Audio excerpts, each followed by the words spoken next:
Good morning students, AVL classes के YouTube channel पर आपका स्वागत है, जहां पर मैं ललित राठी आपको लेज़र के टाइप्स पढ़ा रहे हैं। तो उसमें हमने फर्स्ट टाइप कवर कर लिया है, रूबी लेज़र। आइए अब देखते हैं नेक्स्ट टाइप जो है हमारा हीलियम नियॉन लेज़र। ठीक है, तो सबसे पहले इसके बारे में कुछ पॉइंट्स हम जान लेते हैं, क्या है, किस किस नाम से ये आ सकता है। जैसे आपका Ruby laser solid state laser भी बोला जाता है, पल्स्ड वेव लेज़र भी बोला जाता है, तो इसी टाइप से इसको भी कुछ नाम से बोला जाता है। तो देखते हैं क्या है। फर्स्ट पॉइंट है, it is a gas laser, यानी कि सबसे पहला पॉइंट क्या है, गैस लेज़र है। क्यों? क्योंकि हीलियम और नियॉन दोनों क्या हैं, एक गैस का कॉम्बिनेशन है। ठीक है, तो so it's called the gas laser. It is a continuous wave laser, जैसा कि आपने रूबी लेज़र में पढ़ा था, that's the pulsed wave laser. But यहाँ पर जो हीलियम नियॉन लेज़र है, ये है आपका कंटिन्यूस वेव लेज़र। ठीक है, it is a 4 energy level laser. वहाँ पे आपने रूबी लेज़र में देखा होगा, that's the 3 energy level laser, और ये है आपका 4 energy level laser. It is made by mixture of helium neon gas in the ratio of 5:1। That means helium के मॉलिक्यूल यहाँ पर 5 होंगे और उसमें एक मॉलिक्यूल ऐड होगा, किसका, नियॉन का। देखो, कंपैरिजन करके मैं इसलिए आप लोगों को बता रहा हूँ कि आपको एक बार से रिकॉल हो जाए रूबी लेज़र में हमने क्या क्या पॉइंट्स आउट किए थे। ठीक है, वहाँ पे रूबी लेज़र कॉम्बिनेशन किसका था, Al2O3, यानी कि एल्यूमिनियम ऑक्साइड का और क्रोमियम ऑक्साइड का। ठीक है, ACr2O3। ठीक है, जबकि यहाँ पर ये है हीलियम और नियॉन गैस का। इसमें हीलियम की परसेंटेज ज़्यादा है as compare to the neon, वैसे ही वहाँ पर एल्यूमिनियम की परसेंटेज ज़्यादा थी as compare to the chromium. तो सेम एज इट इज़ यहाँ पर हो जाएगा, हीलियम गैस में नियॉन गैस को मिलाते हैं और उसमें अगर हीलियम गैस के 5 मॉलिक्यूल है तो नियॉन के 1 होंगे। अगर हीलियम के 10 हैं तो नियॉन के 2 हो जाएंगे। हीलियम के 15 हैं तो नियॉन के 3 हो जाएंगे, यानी कि 5:1 में आपका मिक्सअप होना होता है। ठीक है, तो आई होप ये हीलियम नियॉन लेज़र के बारे में थोड़ा सा आपको पता चला होगा। आइए इसकी कंस्ट्रक्शन देखते हैं। जैसे वहाँ पे भी एक पार्ट था रूबी रॉड, तो वैसे ही आपका यहाँ पर एक पार्ट है, ये रॉड हीलियम नियॉन गैस का जो कॉम्बिनेशन है, जिसको हमने वहाँ पर रूबी रॉड को एक्टिव वर्किंग मीडियम बोला था, वैसे ही हम यहाँ पर इसको हीलियम नियॉन के कॉम्बिनेशन वाली रॉड को बोलेंगे एक्टिव वर्किंग मीडियम। ठीक है, सेम यहाँ पे भी एक कैविटी लगी हुई है, अगर आप देख रहे होंगे यहाँ पर, यानी कि ये फुल्ली पॉलिश्ड है और इधर पार्सली पॉलिश्ड है। ये आपका पार्सली रिफ्लेक्टेड फेस और फुल्ली रिफ्लेक्टेड फेस। ठीक है, तो ये हो गया आपका, ये वर्क करेगा एज ए कैविटी। यहाँ पर कनेक्शंस हमने लगाए हुए हैं और उन कनेक्शंस के थ्रू हमने इसको पावर सप्लाई से कनेक्ट कर दिया। ठीक है, जैसे मैंने यहाँ पर ये ट्यूब दे दिया है, ट्यूब का कुछ डायमीटर होता है, डायमीटर 1.5 सेंटीमीटर, और उस ट्यूब की लेंथ होती है 80 सेंटीमीटर। तो आप अपनी थ्योरी में लिख सकते हैं कंस्ट्रक्शन में कि यहाँ पर जो ट्यूब है जिसमें हीलियम नियॉन गैस का कॉम्बिनेशन है, उसका डायमीटर 1.5 सेंटीमीटर और लेंथ उसकी होगी 80 सेंटीमीटर। क्लियर हो गया? तो आई होप कंस्ट्रक्शन से थोड़ा सा आपको पता चला होगा कि क्या क्या चीज़ें हैं। कैविटी है यहाँ पर, इन दोनों के अकॉर्डिंग एक पावर सप्लाई वाला पार्ट है, एक आपका जो ट्यूब है जिसमें हीलियम और नियॉन गैस का कॉम्बिनेशन है, जिसका डायमीटर 1.5 सेंटीमीटर है और लेंथ है 80 सेंटीमीटर। ठीक है, चलिए इसकी वर्किंग देख लेते हैं, क्या है कंस्ट्रक्शन की, कैसे कैसे पार्ट है इसमें, क्या क्या पार्ट्स हैं। ठीक है, first one is active working medium, जैसा कि हमने वहाँ पे रूबी रॉड में भी पढ़ा था। Helium neon tube with mixture of helium and neon gas in the ratio of 5:1, यानी कि एक्टिव वर्किंग मीडियम वो है जहाँ पर हीलियम और नियॉन गैस का कॉम्बिनेशन है, किस रेशो में, 5:1 में। ठीक है, that's called the active working medium. ठीक है, एक्टिव वर्किंग मीडियम का मतलब ये होता है बेटा कि जिस की हेल्प से हमारा लेज़र वर्क करता है, जहाँ पर वो कॉम्बिनेशन है, तो वही क्या हो जाएगा, एक्टिव वर्किंग मीडियम हो जाएगा। ठीक है, पंपिंग, जैसा कि आपने वहाँ पे पढ़ा था कि हमने ऑप्टिकल पंपिंग यूज़ की थी for the pump of electrons from ground state to the upper state, तो वैसे यहाँ पर इलेक्ट्रिक डिस्चार्ज पंपिंग हम यहाँ पर यूज़ करेंगे फॉर एक्साइट या पंप द एटम्स, इलेक्ट्रॉन्स या फिर ions from the lower energy state to the higher energy state is used. ठीक है, यानी कि यहाँ पर कौन सी पंपिंग होगी, इलेक्ट्रिक डिस्चार्ज पंपिंग। ठीक, नेक्स्ट आता है resonant cavity, same as it is आपको वैसे ही लिखना है जैसे आपका रूबी लेज़र में आपने लिखा हुआ था। तो आपने अगर रूबी लेज़र वाली वीडियो नहीं देखी है तो वो देख लेना, वहाँ पर आपका रेजोनेंट कैविटी की वर्किंग मैंने बताई हुई है बहुत अच्छे से। फिर भी मैं बता देता हूँ यहाँ पर क्या है। जो आप देख रहे होंगे कंस्ट्रक्शन में, ये दो मिरर्स की तरह वर्क कर रहे हैं। दोनों मिरर पैरेलल में हैं। एक मिरर आपका फुल्ली रिफ्लेक्टेड है और एक आपका पार्शियली रिफ्लेक्टेड है, ठीक है। जो फुल्ली रिफ्लेक्टेड है, जब उससे कोई भी फोटोन टकराएगा तो वो क्या हो जाएगा, माना एक फोटोन इधर आया है तो जब इससे टकराएगा तो ये क्या हो जाएगा, टोटली रिफ्लेक्ट हो जाएगा यहाँ से।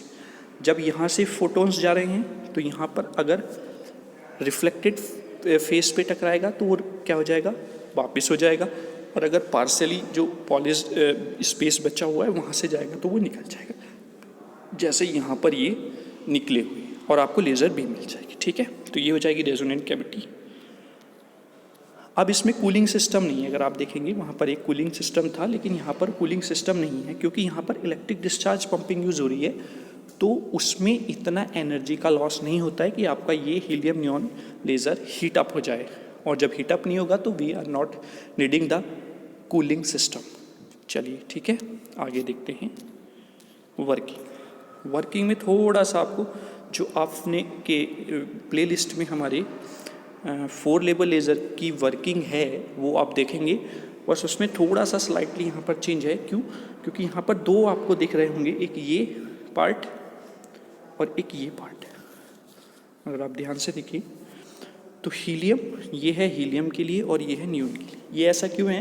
एक्चुअल में क्या है, जब हीलियम को आप एक्साइट करते हैं आयन को, तो उसको रिक्वायर्ड होती है 20.61 इलेक्ट्रॉन वोल्ट की एनर्जी, यानी कि उसका एक्साइटिंग स्टेट जो है 20.61 या 60 इलेक्ट्रॉन वोल्ट पर एक्साइटेड एनर्जी उसको मिल जाएगी, ठीक है। जबकि नियॉन गैस के लिए वही एक्साइटेड एनर्जी स्टेट के लिए जो एनर्जी रिक्वायर्ड होती है वो होती है 20.66 इलेक्ट्रॉन वोल्ट। तो दैट मीन्स 0.06 इलेक्ट्रॉन वोल्ट या 5 इलेक्ट्रॉन वोल्ट की यहाँ पर नीड है हीलियम की जगह पर नियॉन आयंस को एक्स्ट्रा में। तो इसलिए पहले इधर हीलियम को बताया गया है, जबकि नियॉन आयंस इसमें मिलाए जा रहे हैं। तो हीलियम आयंस जब एक्साइट होकर ऊपर जाएंगे और वो एक दूसरे नियॉन आयन से कोलाइड करेंगे, तो जो 0.05 इलेक्ट्रॉन वोल्ट की एनर्जी रिक्वायर्ड है हीलियम आयंस को, वो वहाँ से कोलिजन से गेन कर लेंगे, ठीक है। तो वहाँ पर फिर वो एक्टिव वर्किंग मीडियम में आ जाएंगे, कौन से, नियॉन आयंस। क्लियर है? अब यहाँ पर ये हो गया, ये आ गए आपके नियॉन आयंस, ठीक है। अब जब ये आपके इस एनर्जी लेवल यानी कि E4 एनर्जी लेवल से E3 एनर्जी लेवल पर आएंगे, तो ये अपने फोटोन को क्या करेंगे, रिलीज कर देंगे। और सिंपली आप ये भी बोल सकते हैं कि ये जो यहाँ पर स्टेट है that's work as the metastable state for the neon ions, ठीक है। ये नियॉन आयंस के लिए मेटा स्टेबल स्टेट की तरह काम करेगी। दैट मीन्स यहाँ पर पॉपुलेशन का इन्वर्जन हो जाएगा, ठीक है। जब यहाँ से मेटा स्टेबल स्टेट से नीचे वाली एनर्जी लेवल पर आएंगे, उसकी वैल्यू है 18.7 इलेक्ट्रॉन वोल्ट, यानी कि पहले कितनी थी, 20.66 इलेक्ट्रॉन वोल्ट। तो उसने लॉस की और आप वो पहुँच गया 18.7 इलेक्ट्रॉन वोल्ट, यानी कि वहाँ से जब वो लॉस करके नीचे आया तो उसने अपना फोटोन क्या कर दिया है, एमिट कर दिया है। तो यहाँ से आपको लेज़र बीम मिल जाएगी, ठीक है। फिर आते हैं E3 से E2। जब आपका इलेक्ट्रॉन E3 से E2 आएगा तो वो भी वहाँ पे कोई फोटोन्स एक दो आपका एमिट कर सकता है, रेडिएशन हो सकता है। दैट्स द स्पॉन्टेनियस एमिशन, यानी कि वहाँ से जो E3 से E2 पर आने पर आपके इलेक्ट्रॉन ने जो फोटोन रिलीज़ किया, दैट्स द स्पॉन्टेनियस एमिशन। और स्पॉन्टेनियस और स्टिमुलेटेड एमिशन में आपको डिफरेंस पता है कि स्पॉन्टेनियस एमिशन में जो आपको एमिशन मिलता है वो अनडायरेक्शनल होता है, जबकि स्टिमुलेटेड यानी कि जहाँ से लेज़र बीम मिलनी है उसमें जो एमिशन आपको मिलता है वो कैसा होता है, डायरेक्शनल होता है, ठीक है। एंड फाइनली जब आपका E2 से ग्राउंड स्टेट पे आएगा तो वहाँ पर कोई भी रेडिएशन नहीं होगा। That's the radiation less transition, ठीक है। तो ये सब आपको वर्किंग में लिखना है। इसके नेम मेनली आपको बस ये माइंड में रखना है कि हीलियम के लिए रिक्वायर्ड है 20.61 इलेक्ट्रॉन वोल्ट और नियॉन के लिए रिक्वायरमेंट है 20.66 इलेक्ट्रॉन वोल्ट। और ये जो 0.05 इलेक्ट्रॉन वोल्ट एक्स्ट्रा नियॉन को चाहिए वो कहाँ से होगी, जब हीलियम और नियॉन के आयंस एक दूसरे से क्या करेंगे, कोलाइड करेंगे। ठीक है, तो आई होप यहाँ पर आपको ये वर्किंग जो है लिटिल बिट क्लियर हो चुकी होगी। इसके लिए और अच्छे से आप सारी चीज़ें देखने के लिए 4 लेबल लेज़र वाली जो वीडियो है वो ज़रूर देखें। वही, क्योंकि आपका हीलियम नियॉन लेज़र क्या है, 4 लेबल लेज़र है। ठीक है, तो आप वर्किंग वहाँ से और अच्छे से देख सकते हैं। बस जो इसमें पॉइंट आउट थे वो मैंने आपको यहाँ पर बता दिए। चलिए एप्लीकेशंस और देख लेते हैं इसकी क्या है। Applications of laser, first one is the in medicals, यानी कि जैसा आप देखते होंगे कि मेडिकल्स में आजकल लेज़र से ऑपरेशंस होते हैं। जैसे आपके स्टोन है तो स्टोन को ब्रेक करने के लिए लेज़र बीम्स का यूज़ किया जाता है। इंडस्ट्रीज़ में फॉर द कटिंग पर्पज़, जैसे आपने देखा होगा ग्लास को कट करा जाता है from with the help of laser beam. In communication में भी आप यूज़ करते हैं। जैसे आपने इससे पहले ही पढ़ा है ऑप्टिकल फाइबर, उसमें लाइट किस फॉर्म में इंफॉर्मेशन किस फॉर्म में ट्रेवल करती है, लाइट की फॉर्म में, तो वहाँ पे यूज़ कर सकते हैं। ठीक है, इन द डिफेंस, जैसा कि आपने देखा होगा मूवीज़ में कि जो आर्मी मैन्स होते हैं वो क्या करते हैं, उनके पास जो गन होती है उसमें एक बीम निकलती है जो टारगेट कर देती है ऑब्जेक्ट को। जहाँ पे वो बीम जाके स्ट्राइक करेगी वहीं पे जाके उसकी गोली लगती है। तो that's the purpose for targeting the object, वहाँ पे हम यूज़ करते हैं। इन द प्रिंटिंग, जैसे आपने अब सुना है कि अपडेटेड जो प्रिंटर्स आ रहे हैं, लेज़र प्रिंटर आपने नाम सुना होगा, तो वहाँ पे भी हम प्रिंटिंग के लिए, जिससे कि फास्ट प्रिंटिंग हो, उसके लिए भी हम लेज़र का यूज़ करते हैं। तो ये डिफरेंट फील्ड में इसकी एप्लीकेशंस होती हैं। ठीक है, तो ये एप्लीकेशंस थी आपके लेज़र की। चलिए, तो ये जो लेज़र के टाइप्स थे और लेज़र की एप्लीकेशन ये हमने कवर कर लिया है। ठीक है, अगर कोई प्रॉब्लम होती है तो आप कमेंट बॉक्स में ज़रूर कमेंट करें। Thank you.